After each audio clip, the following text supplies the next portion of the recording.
Update कयूं पिया मांखे काज़ी अहमद खां जी HRJD न्यूज़ जी रिपोर्टर बिलाल हैदर कलियार मुताबिक़ काज़ी अहमद लग नवाब वली मोहम्मद क़ौमी शाहराह ते हज़ारे लीटर पेट्रोल सां भरियल टैंकर पलटी थियण जे नतीजे में वॾी मिक़दार में तेल ज़ाया थी वियो।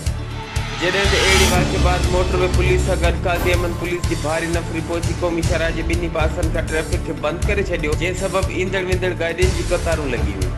रोड ॿिन्ही पासनि खां बंदि हुजण करे मुसाफ़िर गाॾियूं केतिरे ई कलाक ट्रैफ़िक में फाथल रहियूं। ॿिए पासे तेल रोड ते हारजण जे करे बाहि विसाइण वारियूं गाॾियूं तलब कयूं, जिन ज़रिए तेल मथां पाणी विधो वियो। ॿुधायो पियो वञे त ऑयल टैंकर कराची खां पंजाब वञी रहियो हो। नवाब वली मोहम्मद भरिसां ब्रेक फेल थियण सबबु ड्राइवर जे कंट्रोल मां निकिरी पलटी थी वियो।